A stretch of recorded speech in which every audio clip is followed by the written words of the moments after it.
Sometimes you read a classic novel and there's this one character who's absolutely crucial to the plot, but you never really get to know them. They're just kind of there in the background. Well, today, we're taking one of those characters and putting him right in the spotlight. This is the story of Alec Scudder's education. So, the author William DeCanzio did something pretty incredible with his novel, Alec. He took this character who was, super important, but not the main guy, and just gave him a whole life story. It's like he's reaching back into literary history and giving a voice to someone who never had one. It's a really powerful idea. And this whole thing is directly inspired by a classic, E.M. Forster's Maurice. Now, if you've read Maurice, you'll know Alec Scudder. He's the gamekeeper who comes in and completely changes everything for the main character. But who was this guy? What was his life like before he walked into Maurice's story? That's the big question this book dives into. All right, so let's get into it. Where does our unlikely hero come from? We're talking late 19th century England, and for a guy like Alec Scudder, his whole life is basically planned out for him the second he's born. It's a world full of strict rules and class divisions that you just did not cross. See, he's a butcher's son. That means no fancy education, no university. That's just not on the table. But the biggest weight on his shoulders is something he has to hide from everyone. He's attracted to other boys. And back then, that wasn't just frowned upon. It was illegal. The church condemned it, the law punished it. If anyone found out, he would lose absolutely everything. The stakes really couldn't be higher. So, feeling pretty trapped by his lot in life, Alec finds his own kind of classroom. Not at a school, but in the quiet of the public library. It's right there, surrounded by books, that he starts to piece together a totally different idea of what it means to be a man. And you know what does it? It's books on classical art, Greek and Roman art. Suddenly, his whole world just cracks wide open. He's seeing these images on ancient vases and sculptures, athletes whose bodies are celebrated for their power and beauty with absolutely no shame.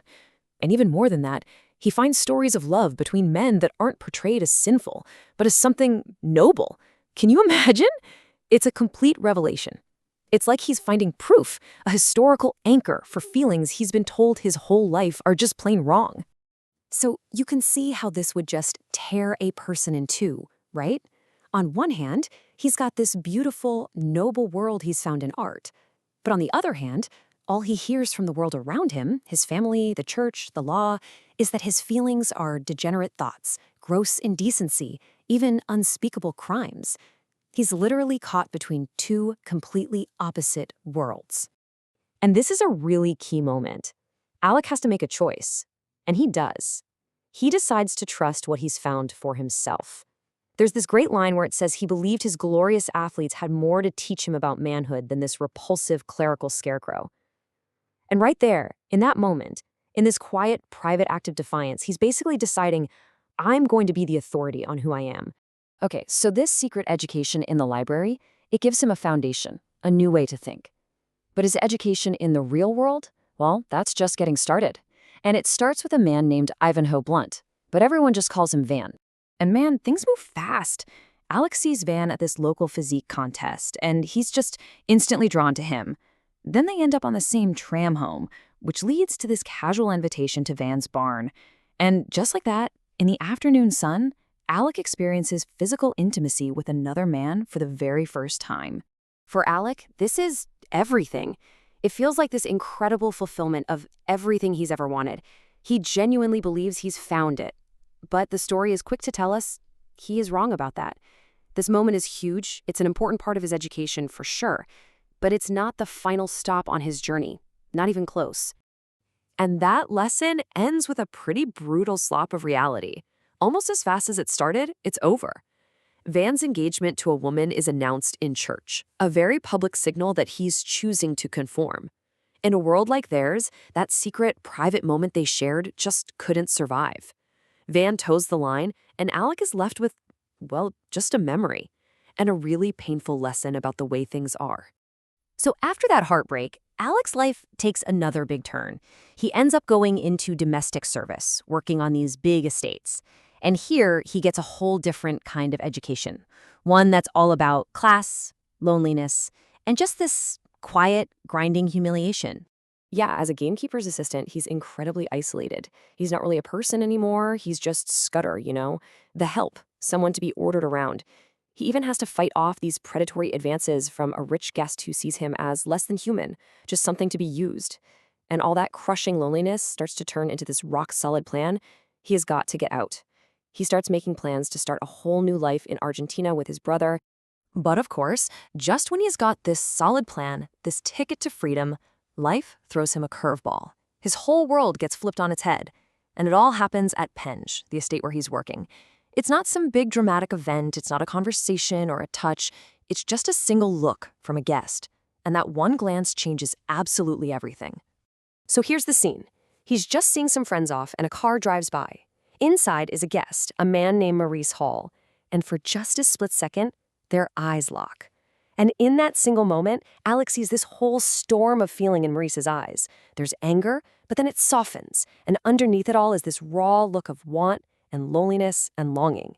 It's like an entire conversation happens without a single word. And in that instant, his whole plan to escape to Argentina just starts to fall apart. What happens next is, well, it's so tense it feels like something out of a movie. It all starts with that look. The next day, they're out shooting, and the air is just electric with everything they're not saying. That night, Maurice, in this moment of pure desperation, just yells "come" out of his window into the dark. Who's even calling to? The next morning, Maurice is leaving, and Alec makes this crazy, impulsive run after his car, a totally hopeless move. But then, later that same day, against all logic, Maurice is back. And this all builds to the story's climax. That night, Alec spots a ladder, just left against the wall right below Maurice's window. Then Maurice himself shows up at the window, looks down at the ladder, and gives it a little shake, like he's testing it. Then he just disappears back inside, leaving the window open. There are no words, but the message is crystal clear. It's silent, it's dangerous, and it's an invitation he can't ignore. And so, Alec starts to climb. He climbs up, slips into the dark room, and Maurice is there, waiting. And with just one question, one brave, simple question, Alec smashes through every single rule about class and society that separates them. He just asks, "Sir, was you calling out for me?" I mean, wow, this is the culmination of everything he's learned, everything he's felt. It's the moment he finally goes all in on his own truth, no matter what the consequences are. That night together changes everything for both of them. But it's actually the next morning, in the quiet conversation they have, where you really see what their connection is all about. And what's so amazing is that it's Maury, the guy with all the money and privilege, who opens up and shows this incredible vulnerability. He starts talking about this deep, lonely feeling he's always had, a longing for more than just a quick fling. He's talking about a real friend, someone to share his whole life with. And he says he thought something like that could only ever happen in a dream. And right there, that's the big shift. What started as this intense physical attraction for Alec, and really a desperate cry for help from Maurice, it just transforms into something else entirely. In that quiet room, they realize they've found more than just a night of passion. They've found the possibility of that deep, soul-level connection that, turns out, they've both been searching for their entire lives. And that leaves us with this huge final question. Think about it. Alec has a ticket in his hand, a real, concrete plan for a new life, for freedom in Argentina. But in just one night, he stumbled upon a connection that might be more real and more valuable than anything. So is that chance at finding a soulmate worth giving up everything you've worked for, everything you've planned? That's the choice Alec has to make, and it's the choice that's going to define the rest of his life.